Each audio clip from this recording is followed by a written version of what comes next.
কান্দি ভক্তবৃন্দে কালীর নাম অনেক দূরে ছড়িয়ে আছে। তো হ্যালো বন্ধুরা, সব কেমন আছো? আশা করি খুবই ভালো আছো। আর তোমাদের আশীর্বাদে আমি কিন্তু অনেক ভালো আছি। আর ভগবান এবং যে মায়ের স্থানে এসেছি সবারই আশীর্বাদে আমি কিন্তু অনেক অনেক ভালো আছি। তো আজকে এই যে কালী মায়ের গেটের সামনে আমি দাঁড়িয়ে আছি, কেন, কিসের জন্য, সব কিছুই তুলে ধরবো এই ব্লগে। তো এই কালী মায়ের মন্দিরে একজন সাধু বাবা এসছেন। তো আজকে 3-4 দিন হলো সাধু বাবা এসছেন। তো সেই সাধু বাবা কোথা থেকে এসছেন, কীভাবে দিন কাটাচ্ছেন, সব কিছুই তুলে ধরবো এই ব্লগের মাধ্যমে। তো ইন্টারেস্টিং এই ব্লগ, সাধু বাবা কোথা থেকে এসছে সব কিছুই তুলে ধরবো। আর তোমাদেরকে পুরো ভিডিওটা দেখতে হবে, পুরো ভিডিও না দেখলে কিন্তু মিস করবে। তো ওকে, তোমরা দেখতে থাকো, আমি যাচ্ছি সেই মন্দিরে।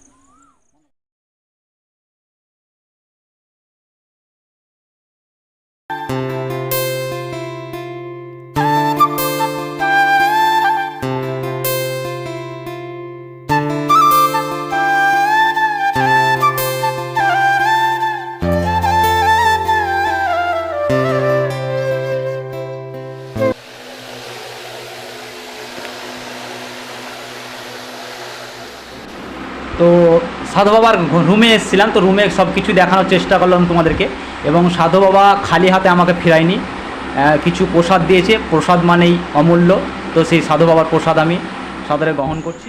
বাবা আমাদের স্বয়ং যে মায়ের মন্দির, সেই মায়ের মন্দিরে প্রবেশ করছেন এবং দেখা যাচ্ছে বাবা তার গেরুয়া বস্ত্র এবং খালি গায়ে প্রবেশ করছেন। আমি ক্যামেরা নিয়ে পেছন পেছন বাবার উদ্দেশ্যে, বাবার ভক্তি সব কিছুই তুলে ধরবো তোমাদেরকে।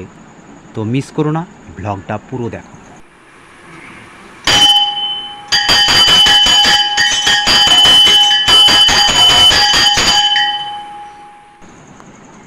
বাবার পেছন পেছন ক্যামেরা নিয়ে ব্লগ করতে বেরিয়ে পড়লাম বাবা সেই শিব মন্দিরে।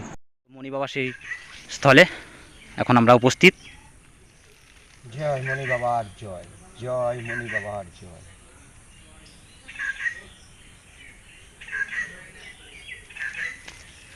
জয় গুরু, জয় গুরু কৃপাহি কেবলম গুরু।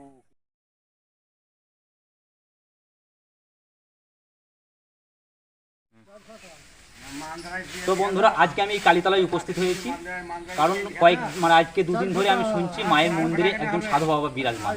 তো সেই সাধু বাবা কোথা থেকে এসছে এবং সেই সাধু বাবার পরিচয় কী, সাধু বাবা কোথায় থাকতো আগে, সাধু বাবার নাম কি, সব কিছুই তুলে ধরবো। এবং এই সাধু বাবা কালী মায়ের মন্দিরে থাকতে পারবেন কি না, সবাই কিন্তু এখানে এসে অনেকদিন থেকে চলে গেছে। তো এই সাধু বাবার কাছে আমরা সবটাই তুলে ধরবো এবং তোমাদেরকে দেখাবো। তো তোমরা দেখতে থাকো আমার এই ব্লগের মাধ্যমে। তো সাধু বাবা, আপনি কবে থেকে এখানে এসছেন এবং কি সব কিছু জিজ্ঞেস করবো আপনাকে। তো বলছিলাম সাধু বাবা, এখানে আপনি কবে থেকে এসছেন? আমি এইখানের সংবাদটা পাই আমি যখন বাতিনা আদ্রা কালীতলা বলে একটা কালীতলা আছে, আচ্ছা, হ্যাঁ, ওইখানে ছিলাম 2 মাস। তা ওইখান থেকে এই কদমকান্দির এই কালীতলার ঠিকানাটা পাই। এবং এইখানে যখন আপনাদের উৎসব শুরু হয়, যে হরিনাম সংকীর্তন, তখনই আমি হরিনাম সংকীর্তন শুনতে আসি এবং এসে আশ্রমটা দেখি। আশ্রমটা বা কালীতলাটা দেখে আমার খুব ভালো লাগে। দিয়ে আমি এখানকার লোকে বলি, আপনারা কি এখানে আমাকে রাখবেন? তা ওরা বললেন যে আমরা তো সাধু পাই না, অনেক সাধু এখানে আসে আর পালিয়ে যায়, থাকে না। তা আপনি যদি থাকতে পারেন তাহলে আপনি থাকেন। আপনার মালপত্র কোথায় আছে? আমার মালপত্র আমার বাতিনা গ্রামেই আছে। তা আপনারা যদি বলেন তাহলে আমি কালকে মালপত্র নিয়ে চলে আসবো। দিয়ে সেই দিন আর যাইনি, তারপর দিন আমি বাতিনা গিয়ে বাতিনা থেকে মালপত্র নিয়ে আজ দিন 4 হলো এখানে পৌঁছেছি। তো আপনি বলতে গেছেন আপনি আগে বাতিনাতে থাকতেন? বাতিনাতে থাকতেন। তো আপনার আদি বাড়ি কোথায় যদি একটু তুলে ধরেন? আমার আদি বাড়ি খড়গ্রাম থানা, আচ্ছা, মারগ্রাম অঞ্চল, গারুটিয়া গ্রাম। গারুটিয়া গ্রাম। গারুটিয়া গ্রাম। তো যাই হোক বন্ধুরা, খড়গ্রামের যে বন্ধুরা আছো যারা গারুটিয়া গ্রাম চিনো, তারা অবশ্যই এই সাধু বাবাকে দেখে থাকবে বা তার আদি ইতিহাস জেনে থাকবে। তো বলছিলাম কি, আমরা শুনে এসেছি নাকি এই স্থানে, আমার যতদূর শোনা কথা, তো বাবা মণি বাবা ছিলেন এখানে। তো উনি এখানে থেকে গেছেন, আমরা ছোট থেকে শুনে আসছি, অনেকদিন যাবত আছেন। হ্যাঁ। তো আপনি কিভাবে এখানে থাকছেন বা কি মানুষের কিরকম সাহায্য পাচ্ছেন যদি একটু দর্শকদেরকে তুলতে হবে। এইখানে আসার পরে আমি যে দেখি, আমি আসার পরের দিনই এখানে শনিবার হয়, যেদিন এসেছিলাম। হ্যাঁ হ্যাঁ।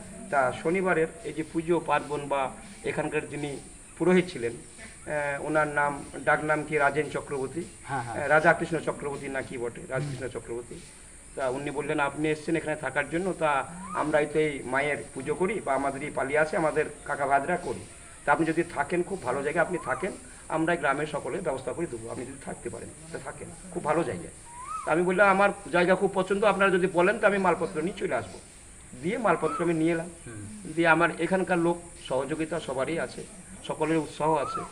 আশ্রমটা এরিয়াও ভালো, আশ্রমের যেটা মায়ের মন্দির আছে সেটাও খুব ভালো, মানে সব কিছু আছে, পার্ক আছে এটা, এখানে একটা বড় জায়গা।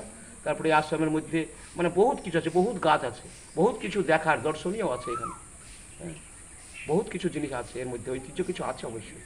এই আশ্রমের তাছাড়া এই কালীতলার নাম অনেক দূরে ছড়িয়ে আছে, কেন থাকবে, তাছাড়া এই মায়ের কিছু একটা মানে মাহাত্ম্য আছে। মাহাত্ম্য আছেই।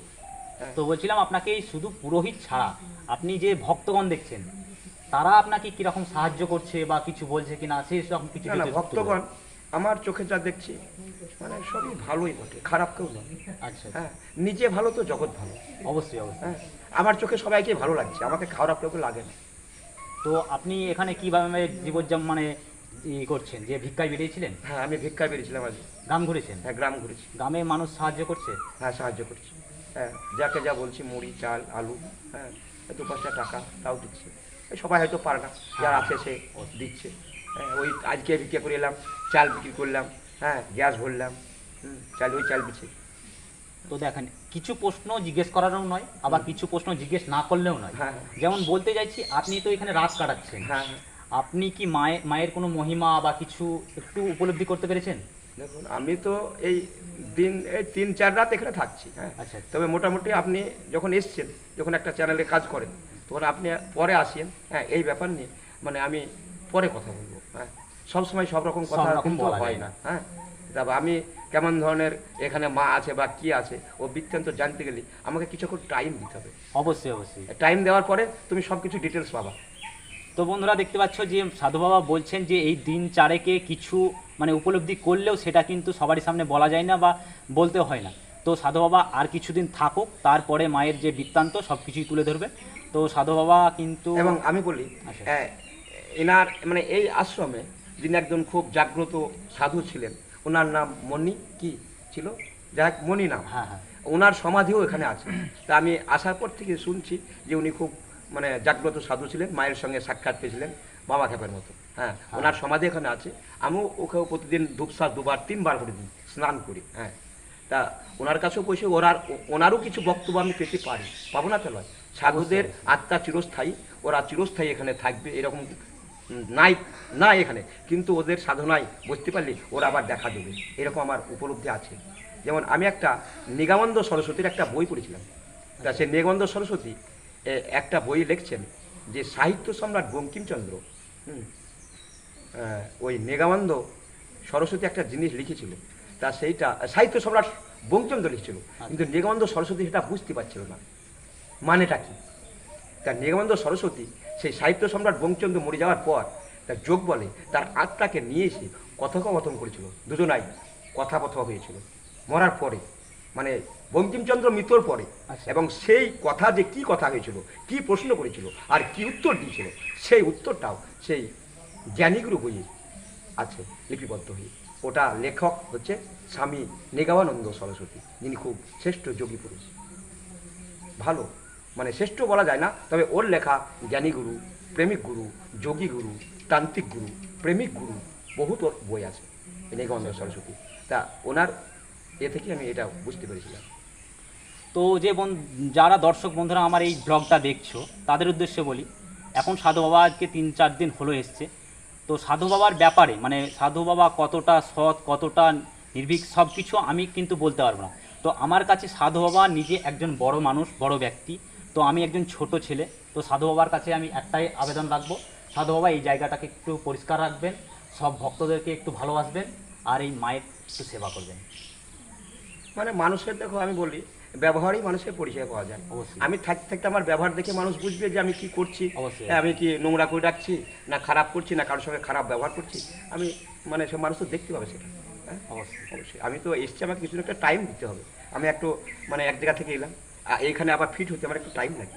অবশ্যই। হ্যাঁ, এইখানকার রাত্রি যাপন কেমন হবে, হ্যাঁ ওইখানে রাত্রি আবার 2 মাস থেকেছি, ওখানে কোনো ব্যাপার ছিল না। আবার এখানকার রাত্রি যাপন কেমন হবে, কোথায় করবো, হ্যাঁ যে আমি কিন্তু রাত্রে তো সাধুরা রাত্রে ঘুমায় কম, যারা প্রকৃত সাধু, আমি সবার তো কথা বলছি তোমাকে, তারা দিনেও ঘুমালে একটু ঘুমাতে পারে, কিন্তু রাত্রে কিছু দর্শন বা মায়ের দর্শন বা মায়ের কৃপা বা কিছু অলৌকিক দেখতে গেলে রাত্রির দিকে বসে না থাকলে দেখা যায় না, কেউ পাবে না কোনো দিন। দিনের বেলায় কোনো অলৌকিক ঘটনা ঘটে না, রাত্রেই ঘটে।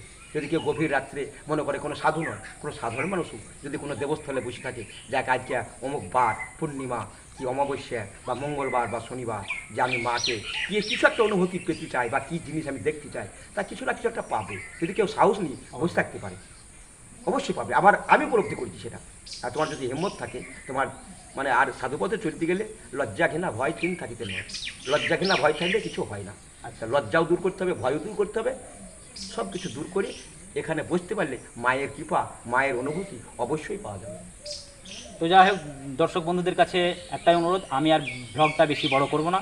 তো সাধু বাবা আর কিছুদিন পর থাকুক, তো তারপরে আমি চেষ্টা করব আবার তোমাদেরকে হচ্ছে একটা বড় ব্লগ তুলে ধরার। তো সাধু বাবা, আপনার সঙ্গে কথা বলে খুব ভালো লাগলো, ভালো থাকবেন, নমস্কার। জয় জয় জয় মা দক্ষিণা কালীর জয়, জয় জয় মা দক্ষিণা কালীর জয়, কান্দি ভক্তবৃন্দের জয়, জয় জয় সকল ভক্তবৃন্দের জয়, জয় মা দক্ষিণা কালীর জয়।